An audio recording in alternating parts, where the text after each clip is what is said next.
the name of the Father, and of the Son, and of the Holy Spirit. Amen. Grace and peace be with you. And keep you in the love of Christ. Now it comes to lighting our Advent wreath, and I wonder if there's any children in the congregation that would like to come forward and help lighting the Advent wreath. Are there any children willing to help me today? I can guess that yes, I knew Alessio and Aurelio would. Oh, Diane, we've got lots of children. Fabulous. So, it's our first Sunday of Advent, so we're going to light our first candle. So you can have a look on the candle stand and see which one you think we're going to light today. Oh, interesting conversations here. So we're not going to light the white one yet because that one's for Jesus. And we're not going to light the pink one yet because that's for John the Baptist. So, any one of the purple ones. And can you see which one's already been lit this morning? Don't think it really matters, to be honest. Has that one been lit already? There we go. So, Brother Gabriel is going to help you. So if you guide his hand together to light the candle for me.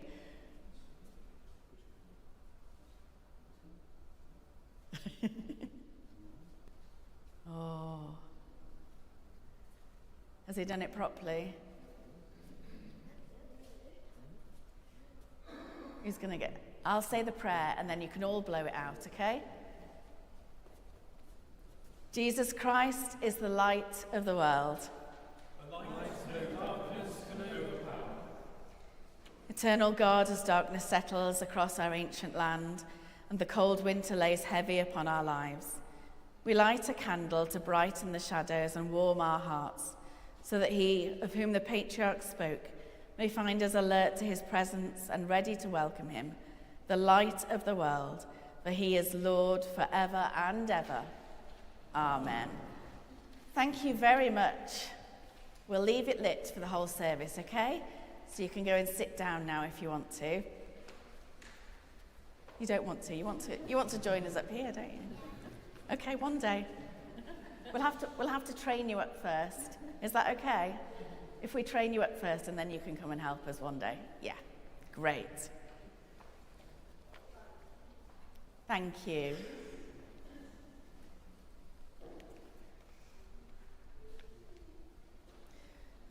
So now I'm going to let Neville lead us in the confession. My brothers and sisters, let us be alert to the advent of God and prepare the Lord's way by turning from sin, embracing justice and truth, and finding comfort in Christ who promises peace.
Heavenly Father, We have sinned in thought, word, and deed, and have failed to do what we ought to have done. We are sorry and truly repent. For the sake of your Son, Jesus Christ, who died for us, forgive us all that is past, and lead us in his way, to walk as children of light. Almighty God, who forgives all who truly repent, have mercy on you and set you free from sin, strengthen you in goodness, and keep you in eternal life, through Jesus Christ our Lord. Amen. Let us pray. Almighty God, give us grace to cast away the works of darkness and to put on the armour of light, now in the time of this mortal life, in which your Son Jesus Christ came to us in great humility, that on the last day, when he shall come again in his glorious majesty to judge the living and the dead, we may rise to the life immortal, through him who is alive and reigns with you, and the Holy Spirit, one God, now and forever. Amen.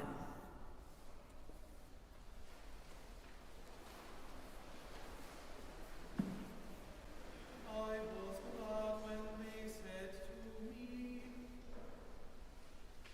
"Let us go to the house of the Lord. Our feet are standing within your gates. O Jerusalem, Jerusalem, built as a city that is bound firmly together, to which the tribes of the Lord, as was decreed for Israel, to give thanks to the name of the Lord. For there the thrones of judgment were set up, the thrones of the house of David. Pray for the peace of Jerusalem. May they prosper who love you. Peace be within your walls, and security within your towns. For the sake of my relatives and friends, I will say, peace be within you. For the sake of the house of the Lord our God, I will seek your good. A reading from the 13th chapter of Paul's letter to the Romans. Besides this, you know what time it is, how it is now the moment for you to wake from sleep. For salvation is nearer to us now than when we became believers. The night is far gone, the day is near. Let us then lay aside the works of darkness and put on the armour of light. Let us live honourably as in the day, not in revelling and drunkenness, not in debauchery and licentiousness, not in quarrelling and jealousy. Instead, put on the Lord Jesus Christ, and make no provision for the flesh to gratify its desires. This is the word of the Lord.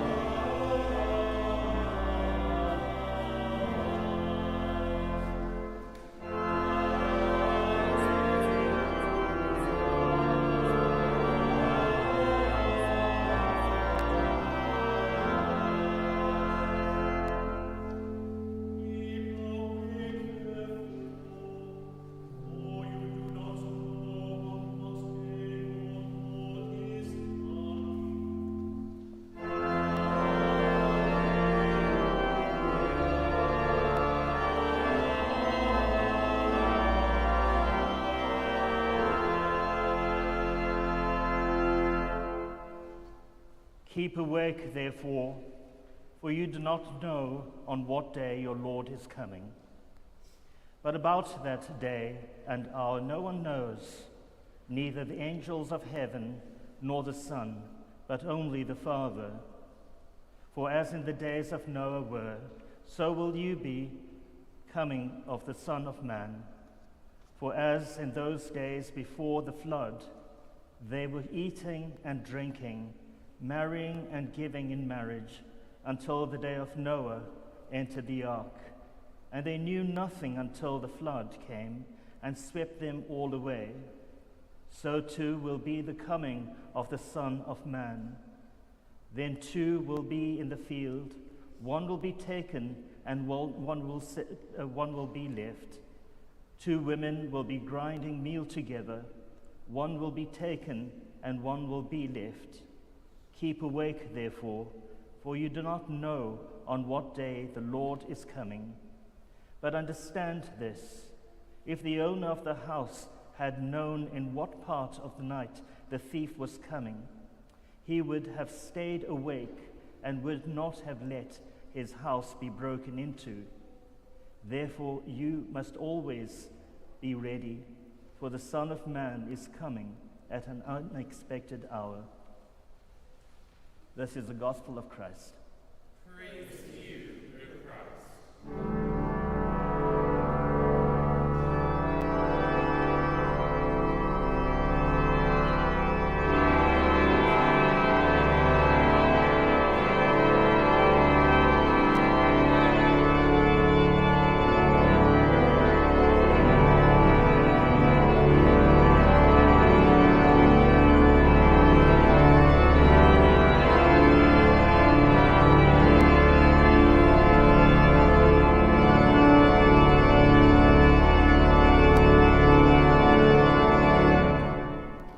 I speak in the name of the living God, Father, Son, and Holy Spirit. Amen.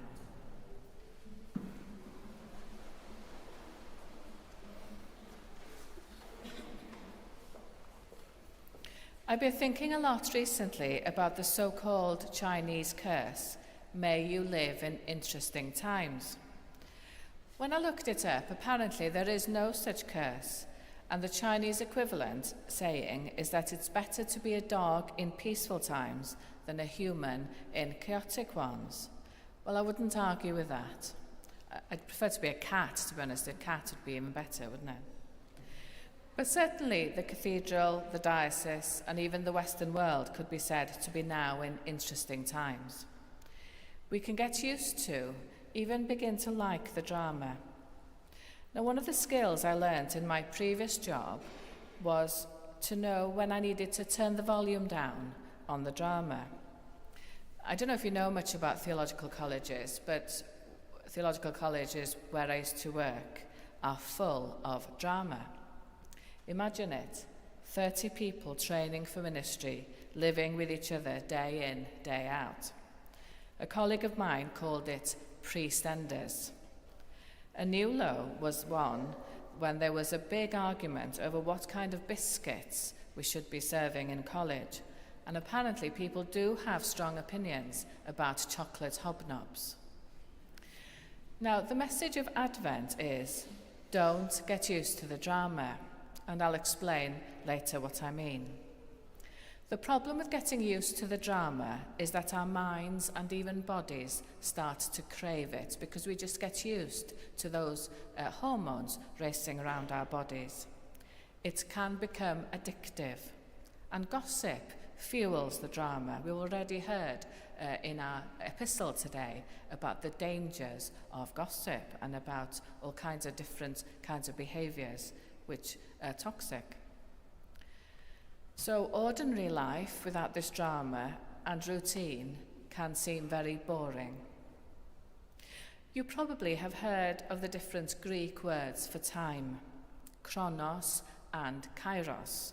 And of course the New Testament was written in a particular form of Greek. So those ideas are sort of the background really for a lot of the New Testament. Chronos is the basis for the English word chronological and means ordinary, sequential time. Kairos, however, is a moment in time between chronological time when something special happens. In the New Testament, Kairos is the time when God acts, when the time is right, as it were. So maybe Chronos is about the day-to-day patient waiting. Kairos is this idea of seizing the day when the time is ripe. Or put another way, chronos is routine, kairos is all about the drama. So day-to-day patient waiting. This really isn't our culture, is it? Again, our minds and bodies have got used to not having to wait. Waiting is frustrating. Waiting is unusual. If I want to buy a new book, I just click a button and it's instantly there on my Kindle reader. If I want to see the latest film, I can just put on Netflix. I can buy next day delivery and even same day delivery, though I'm not sure if same day delivery has actually arrived in Bangor yet. And in many ways, this way of life really does suit me. I hate waiting for anything. As the Queen song goes, I want it all and I want it now. But Advent is about chronos, chronological time, patient waiting and hoping. Now, as Martin knows, I love Advent hymns. I also love the Advent feeling of expectation, however, too. I just love the kind of twinkling lights, the darkness, the coziness. One of the messages of Advent is things are really bad now, but change is going to come, and one day we will be free. So as I was writing this sermon this week, I was thinking change is going to come. That must be a song. I sort of had a song starting to play in my head. And it is a song, isn't it? And I found out that it's Sam Cooke's song, A Change is Going to Come, a song written during the time of the civil rights movement. And it is worth listening to if you Google it when you go home. But the words, or some of the words are, there have been times that I thought I couldn't last for long, but now I think I'm able to carry on. It's been a long time coming, but I know a change is going to come. Oh yes, it will. I'm sure you're glad that I'm reading those words out and not singing them. I suppose I could have primed the choir, couldn't I, to start singing it. Of course, Israel then was occupied by the Romans, and people were living under an oppressive regime. They must have longed for salvation, for a great leader to rise up and to lead them to freedom. And this was happening, but not in the way they were expecting. All along, quietly, secretly, Jesus was growing in Mary's womb, offering a different kind of freedom, a different kind of release from oppression. So there are all kinds of things, aren't there, that keep us captive, which oppress us, and we will know what they are if we've admitted it to ourselves. What change are we hoping for? What change are we longing for? And what about my comment earlier that Advent is about the saying, don't get used to the drama? Well, I also feel as though here in the cathedral, we are also longing for ordinary, chronological time. We talk a lot these days about being trauma-informed, and I think there's a lot of insight in that. Though our lives maybe are so much easier than the lives of those living in poverty and oppression in other parts of the world, we still have to recognise that the past months, maybe years, in this cathedral have been really hard. And when I say cathedral, I don't mean the building, I mean the people, don't I? I mean you, I mean me. And if this is you, if you're sitting here now thinking, it has been really hard and I've not really talked to anybody about it, then please just tell me and we will have a coffee and have a conversation and see if that can help, or see if I can find any other forms of help. I think we have to recognise things have been really, really, really hard. And it's sometimes dangerous, and unhealthy to just shrug things off and saying, I'm okay, really. Because what if we're not okay? It is really important to talk. Because sometimes it's not okay. And I think Advent is about that. Advent is about saying, I need something, I'm looking for something, and above all, I'm waiting for something. Perhaps we are longing for the non-interesting times, the boring times, the routine. So for me, Advent is about waiting for the drama to end, for things to become normal, for freedom from pain and hurt and, well, drama. So anytime we are longing for something, waiting for something, remember this is the Advent experience too. And at the end of Advent, our longed for freedom arrives in unexpected ways. There have been times that I thought I couldn't last for long, but now I think I'm able to carry on. It's been a long time coming, but I know a change is going to come. Oh yes, it will.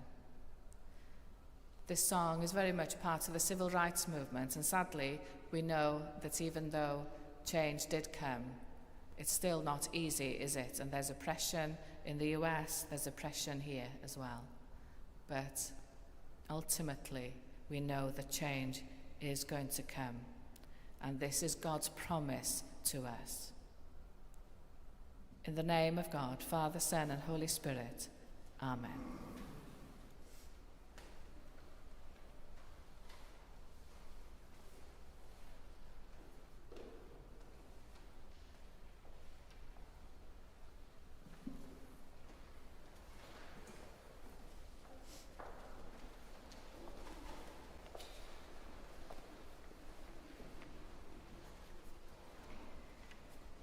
The day of the Lord is at hand. Let us stand upright and wait eagerly for his coming, praying constantly for the church and the world.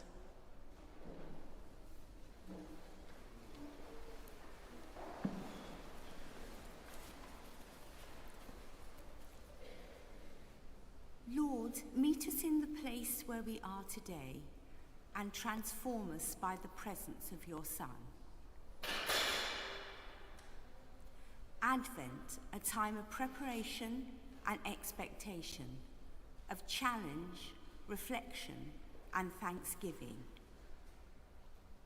Help us to use this season of Advent as a time to examine our lives, search our hearts, renew our faith, so we may be open to all you would do among us and to gladly respond.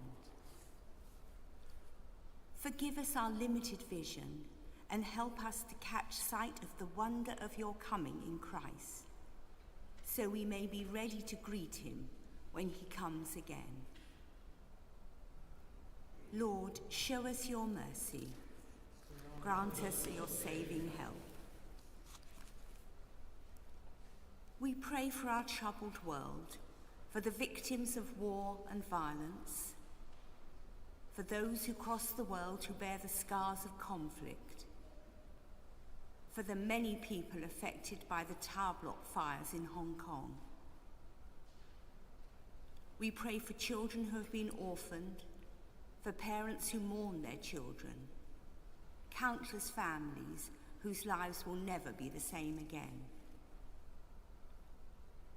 We pray for the people of Gaza and Israel, Ukraine and Russia, Sudan, and we ask for your blessing on the talks to bring an end to the fighting between Ukraine and Russia. Lord, show us your mercy.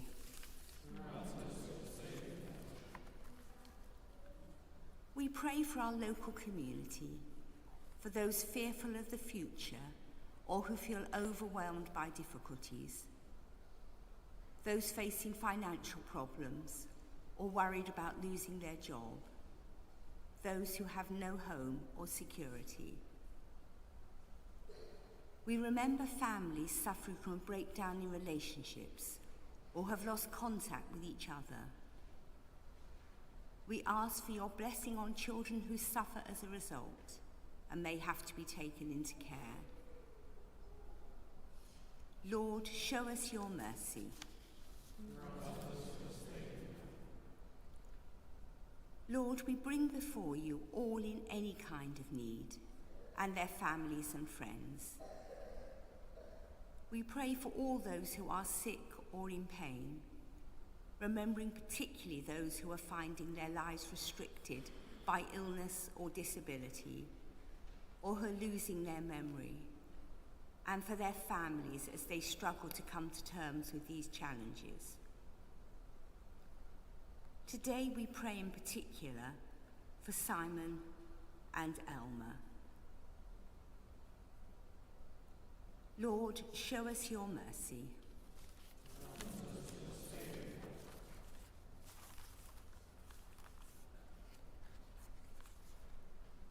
We pray for all those who have died, and any others known to us in particular. Rest eternal grant unto them, O God. And let thy perpetual shine upon them. May they rest in peace. And rise in glory. God our Father, as we await the coming of your Son, help us to prepare his way with humble hearts and lives of faithfulness and love. We make our prayer through Jesus Christ our Lord. Amen.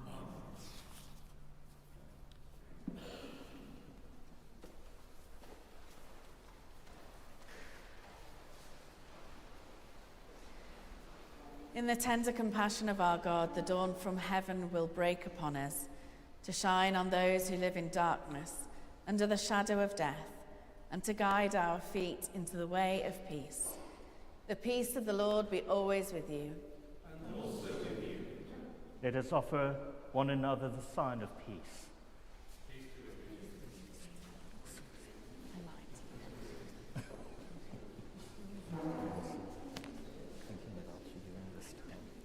Amen.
We celebrate together the gifts and grace of God.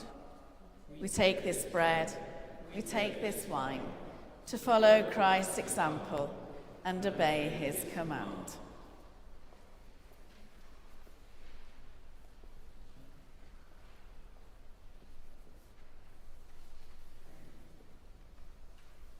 The Lord be with you. And also with you. Lift up your hearts. We lift them to the Lord. Let us give thanks to the Lord our God. It is right to give our thanks and praise. It is indeed right, it is our duty and our joy at all times, and in all places to give you thanks, Holy Father, all-powerful and ever-living God, through Jesus Christ our Lord. In many and various ways you have spoken to us through the prophets.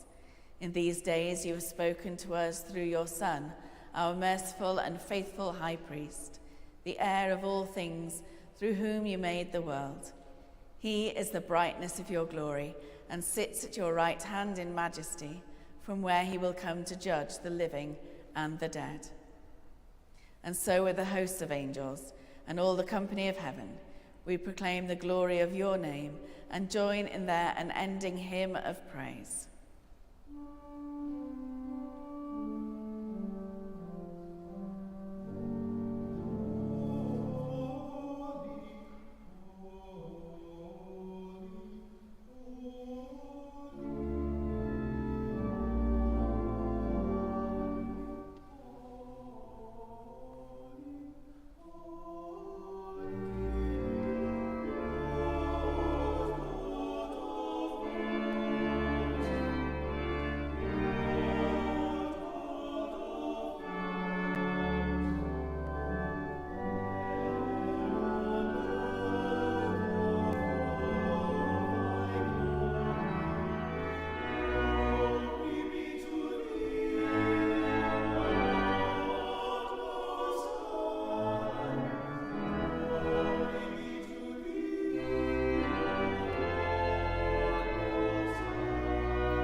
All praise and thanks to you, true and living God, creator of all things, giver of life.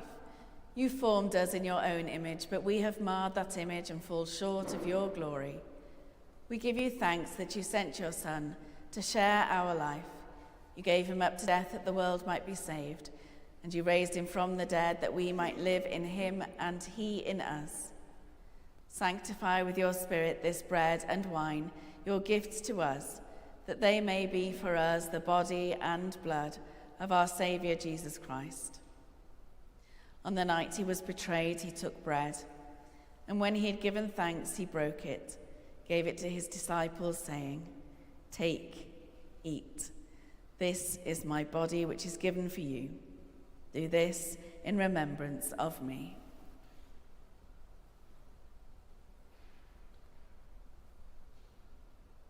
In the same way, after supper, he took the cup, and when he had given thanks, he gave it to them, saying, "Drink from this, all of you, for this is my blood of the new covenant, which is shed for you and for many, for the forgiveness of sins.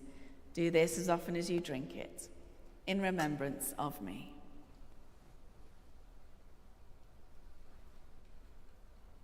Let us proclaim the mystery of faith. Christ has died. Christ is risen. Christ will come in glory. as he has commanded us, Father.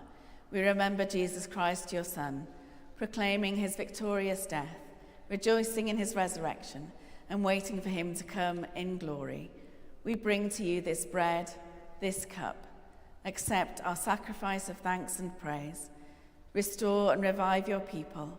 Renew us and all for whom we pray with your grace and heavenly blessing. And at the last receive us with all your saints into that unending joy promised by your Son, Jesus Christ, our Lord. Through him, with him, in the unity of the Holy Spirit, all honour and glory are yours, Almighty Father, forever and ever.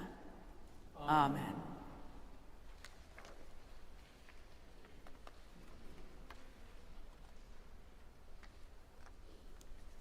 God so loved the world that he sent his only Son to be our Saviour, and from whom we take care, courage, and pray.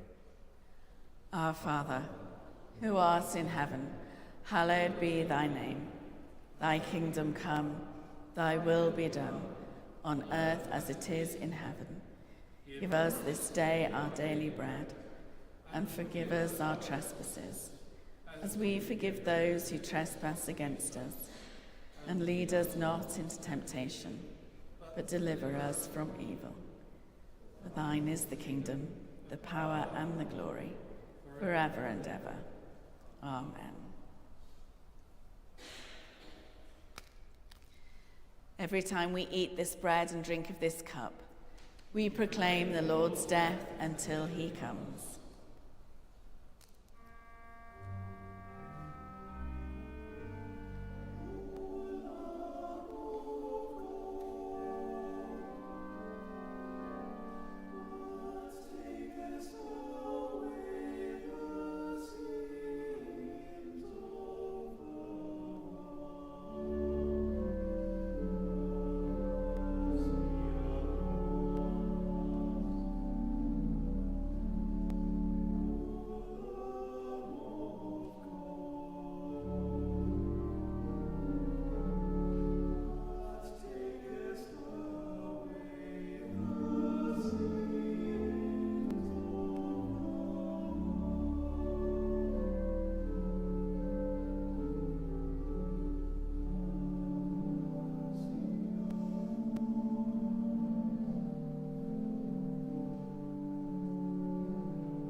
Come, let us receive the body and blood of our Lord Jesus Christ given for us, and feed on him in our hearts by faith with thanksgiving.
Give thanks to the Lord, for he is gracious.